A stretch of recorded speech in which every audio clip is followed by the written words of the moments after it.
There's nothing you cannot do. You can have anything you have ever wanted, anytime you want, as soon as you give a shit, blame yourself, and put some work in.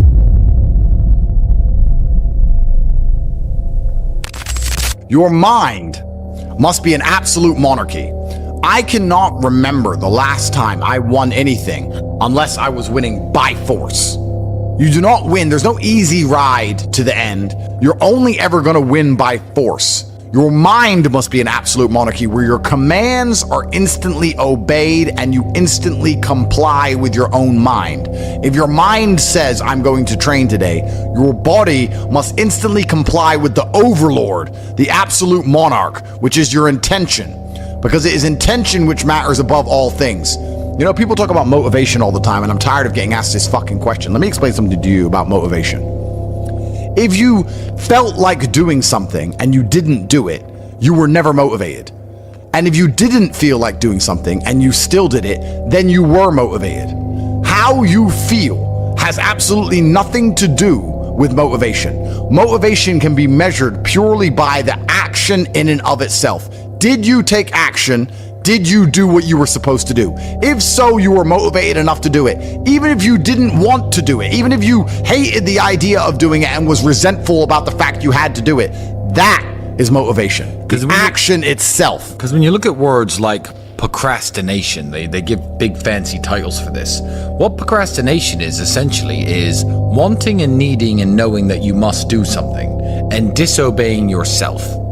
I'm dehydrated, I'm going to drink this water. You know what? Your brain knows you need to do it. I know I need to do it. I'm thinking I need to do it, and I just don't. That's the most ridiculous thing in the world, because if you can't listen to yourself, how do you expect anyone else to ever listen to you? How do you expect to ever be the boss of anyone else when you tell them what to do? They're going to obey you, which is necessary to run a family, to run any small to medium-sized company, to have, I guess, any real level of success in the world. If you can't listen to your own commands, you have no chance of having authority over everybody else, because people can smell it.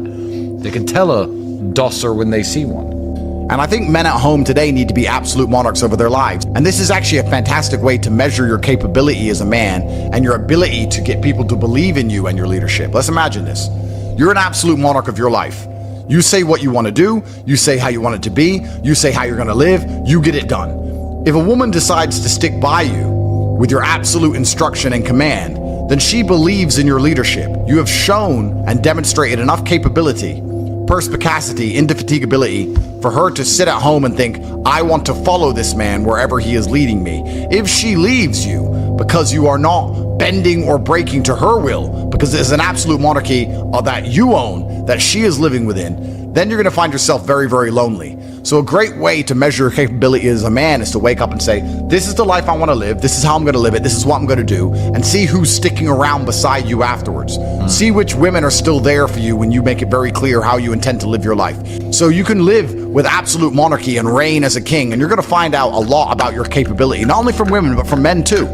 What men want to stick by you when you say, look, this is how I'm going to live my life. This is what needs to be done. This is the life I'm going to live. That will teach you a lot about yourself in an absolute monarchy, which is why you need the mindset of a king for the exact same reason. You now have an obligation to the people who believe in you. You now have an obligation to yourself, because it is an absolute monarchy that you are in control of. You can no longer delay it. You can no longer procrastinate. You can no longer live in the promise of a better tomorrow, of a perfect future. There is right now, and you have obligations you must fulfill. And I want to make this very important. By fulfilling your obligations to yourself, you default fulfill your obligations to everybody who believes in you and cares about you and loves you and relies on you.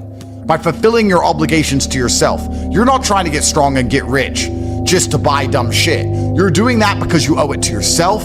You're doing that because it's going to please your ancestors and please God and please the universe. And by extension, you are automatically going to become more valuable to everybody else who believes in you, which strengthens your kingdom, strengthens your absolute authority. And there are some times in life as a man, you need absolute authority to be effective. If this house sets on fire, I need to be able to say to my woman, get up, run. I don't have time for her to say why. I don't have time for her to say, where's the fire? Maybe you can put it out. My friend's boyfriend didn't yell at her like that. Why are you being rude to me? There's no time. I gave a command and I expect to be obeyed because it allows me to save her life and mine.